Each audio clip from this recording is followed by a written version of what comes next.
It has been almost a year and a half since I have done any videos on the New London Water series, but we're back. And today, instead of working on a river, we are doing a pond scene next to the Fox Valley and Lake Superior Interchange Yard, ran by the Green Bay and Western in New London. So, yeah, I don't have much to say other than let's go get into the video. I'm going to talk a lot about the products and stuff that I use to make my scenery. And yeah, I think we're going to have a good time building this scene together. My name is Gabe, and this is the Modern Green Bay and Western on WiscoTrains.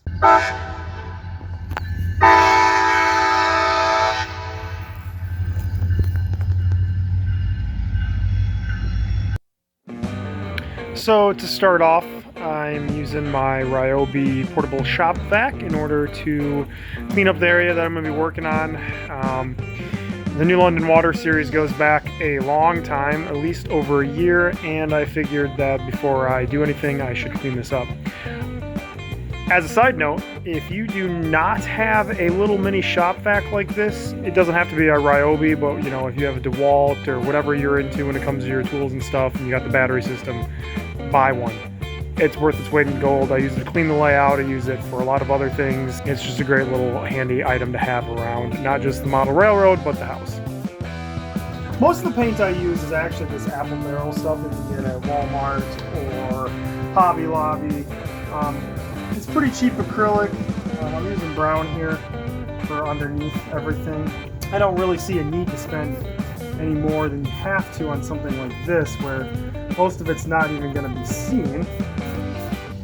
We're going to cover it. Most of my paintbrushes are cheap Hobby Lobby paintbrushes because inevitably I ruin them somehow. So again, I don't really spend a lot of money on my paintbrushes. I'm not a good enough painter to say that it actually matters for what I do. So by no means am I going to spend extra money on things like that. Real dirt is a material I use a lot, especially for the base of my scenery. I'll put a lot of ground foam and stuff under it, but I really like the way real dirt looks like and is, well, as realistic as you can get. I usually just use a spoon and my fingers in order to spread it out on the layout.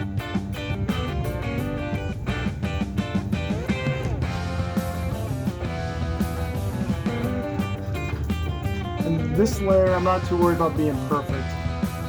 It'll get covered by a lot of other stuff.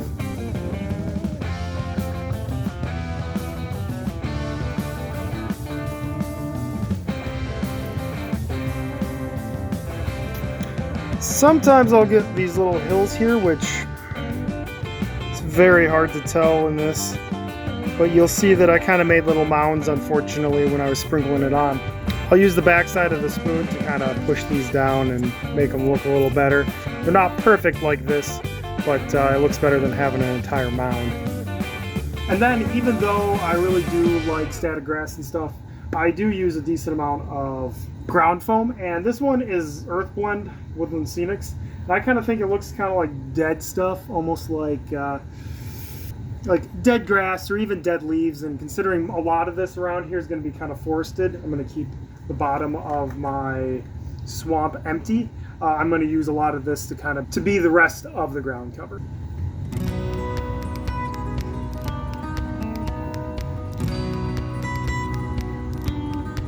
Then I'm not too worried about right here next to the tracks because that'll be something else here. And I usually just use my hands to do this. I think it's pretty easy to have good control with your fingers while you're doing this. Yeah. And then I'm going to use a little bit of darker fine ground foam to add a little texture, a little bit of different colors in there.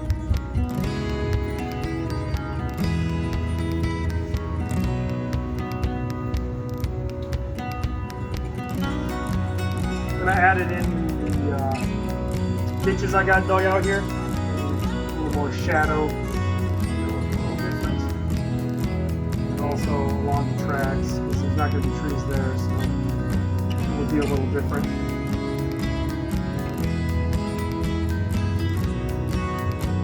So next, I'm going to use wet water. I use, even though it's in an isopropyl alcohol container, I use mostly water and laundry detergent. Laundry detergent is better than dish soap in my opinion, because dish soap is designed to foam, because I think subconsciously you think something foamier is better cleaning. Detergent, because it goes in your laundry machine, you don't really see it, isn't designed to foam up, and in that sense is a little better. And the soap is meant to break the surface tension of the water, so when you're pouring it on here, you don't get giant drops and stuff. So that's what I use: water, laundry detergent, and there is a little bit of isopropyl alcohol in here. I don't use exacting amounts, I just use enough. So if you think you gotta have some sort of precise measurements, you really don't, it will still work. And then I use these little pipettes. I bought, I don't know, a package of 20 of these for like, I don't know, $5 on Amazon, and I reuse them a lot, and they are great. I think they're kind of the best way of going about this. I do really kind of like how this makes everything look as you slowly put the wet water on, and it all starts getting wet. I don't know, there's something about it that's a bit satisfying.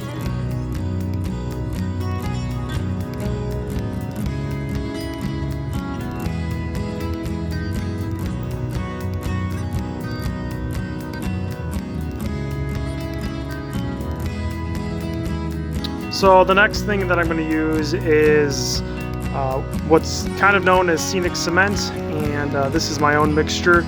Again, I kind of just eyeball this stuff. I don't really have a precise mixture, but it is white glue and mostly water with a little bit of detergent, and just to help break up that surface tension a little bit more. You can see the detergent in there as I move it.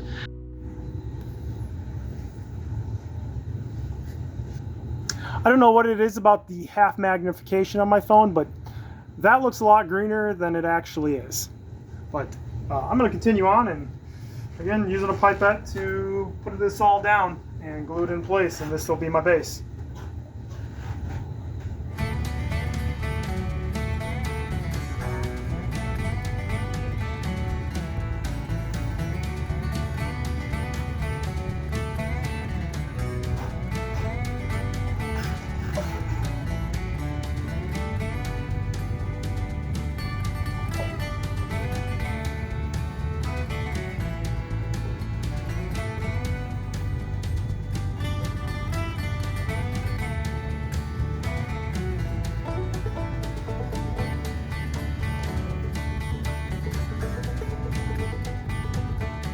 Okay, that's probably going to have to dry overnight. Tomorrow, when I get a chance, we'll talk about making a retaining wall.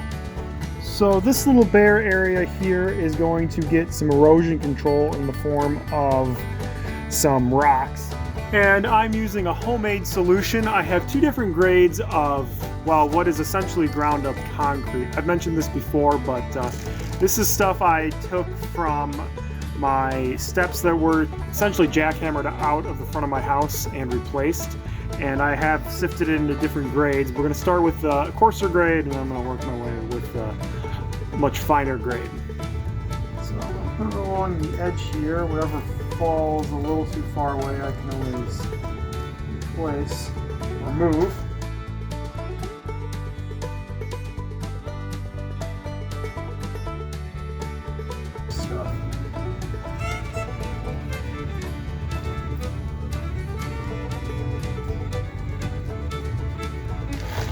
Try and make sure I get the appropriate size pieces here.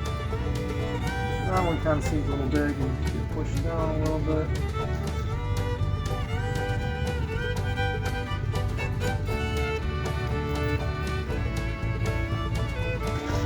Now, time for the really fine stuff. I'm going to fill it in essentially.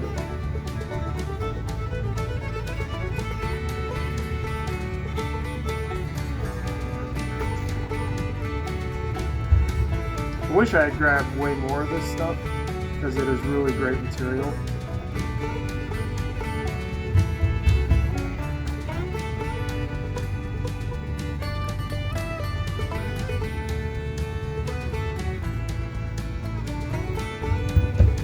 Just iron it up to see what how it looks. It looks how I want it to be. Down here. That should keep the pond from attacking the main line and making a washout like, well, a lot of Green Bay and Western Main lines have throughout history. And then to blend it in with my ballast, I'm putting a little bit of ballast on the top layer here to make it look like the ballast was put on above it, make it look more natural. This is just Woodland Scenic's ballast. I don't even know what color this is, which I'm gonna have to find out soon because I'm running low on it. But it's nothing special, it's just the ground up walnut shell ballast.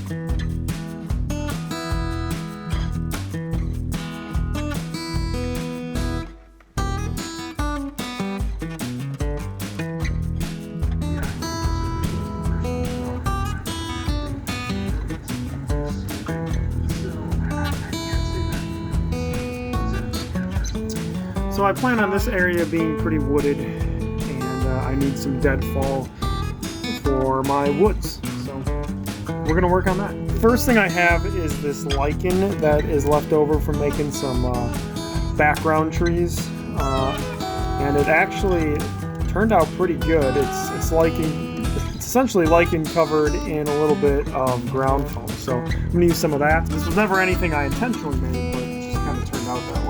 Also give a little different color to the ground.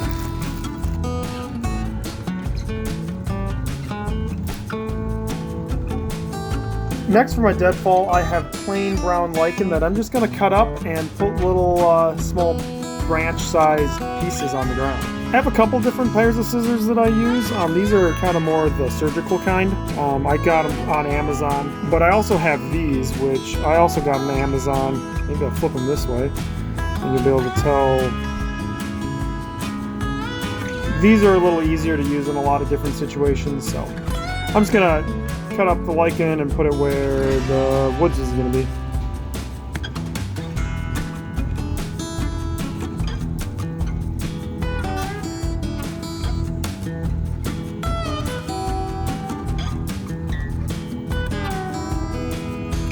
And I really don't want big pieces. I don't want clumps of lichen. I want branches.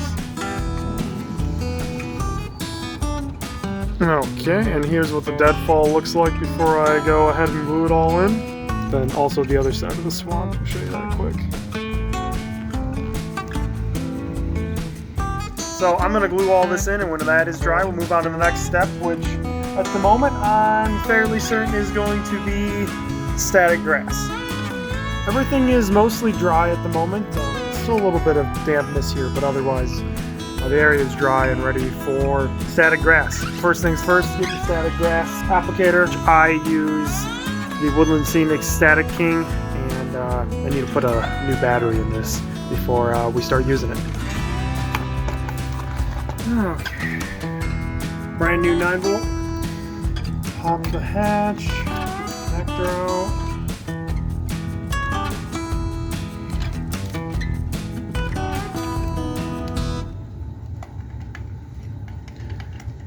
And I've never had great luck of getting this all the way back in, but we'll see. Yeah, it doesn't want to. The one thing I have to say about this is it doesn't want to close for some reason. Good enough.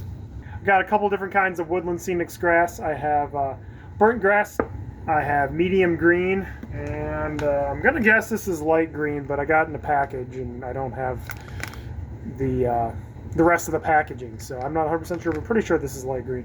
I'm going to use all three of them. They're all in the 1 to 3 millimeter size range, which is pretty normal for N scale. I'm not going to focus on where the woods is going to be, but I'm going to focus on where my ditch would be, and I'll work some of my grass into the woods a little bit, but really I'm interested in pretty much everywhere there isn't supposed to be woods, and then really along the edge of my swamp here, and kind of working my way into the swamp a little bit. So just white glue. I'm going to use a sponge brush this time, just see if it works, and I'm going to kind of just spread it out here on top of everything, kind of make it thinner. Okay, putting my pin in the scenery. Then I'm going to attach my ground wire, which goes to my static grass applicator. I'm going to load this bad boy up with a couple different kinds of static grass, just to give myself a good mixture and make it not look all the same. Why is there a freshness seal on static grass? Yeah, sealed for freshness. You see that? Well, what, does this go stale? Back to our regularly scheduled programming. There we go. Start off with some burnt grass. I'm going to mix in a little bit of my medium green. I don't know really what I'm going for. I'm just kind of going for a bunch of different colors here. Turn that bad boy on. Oh yeah, that new battery is really helping. Last time I did this, I had a heck of a time because my battery was dying, but oh yeah, that's looking good. Remember when I said I use this for everything? I'm going to use it for this too.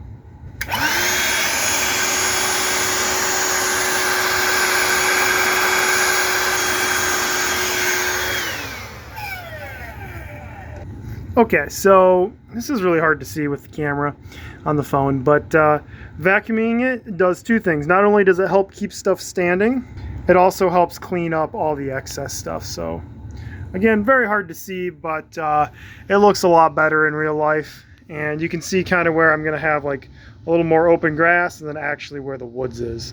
And then this will be the grass leading down into the pond area. So I'm going to continue on doing pretty much the rest of this in static grass and of different kinds and stuff. And you are all welcome to watch along as I do it.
So after 10 minutes worth of work, here's what it looks like. And I think it looks 10 times better, and it'll look even better once I start putting some trees and stuff in. But next I gotta get a little paintbrush and start working on my weeds and my rocks. Do the rocks, I still kind of use the same idea here. Actually, I'm gonna put some up here kind of in between where the rock wall and tracks are. Here I also have a little bare spot vallus that I'm gonna fix up. That's kind of what I'm aiming for, somewhere where I think the grass would pop its way up through. I don't want it to look too uniform.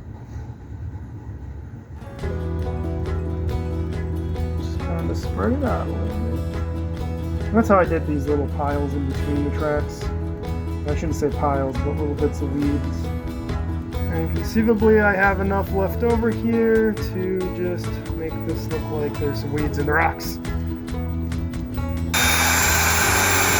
And I think that static grass is going to help sell the rocks a little bit more. It'll look like there's some weeds sprouting up in there and whatnot. And well, not much more else to do other than let this dry. It'll probably be until about tomorrow, and then we'll think about trees, and hopefully I have figured out what I want to do for water by then. And we'll have to wait until part 2 to see what happens with the trees and the water. I think the video is long enough, and this is a good place as any to stop. So hopefully you learned something about the stuff I use on the layout and some of the products I use to make the scene. And I'll even give you a little sneak peek of the scene over my shoulder. Please like and subscribe. Thanks for watching WiscoTrains, and I hope to see you all in the next part of making this pond, the New London Water series, the Modern Green Bay and Western. If you want to see it all, make sure you don't miss anything. Like and subscribe. It really does help. And comment down below. I try to answer and reply to every single one I get. Don't think that they don't go unnoticed. So have a great rest of your day, and I will see you soon.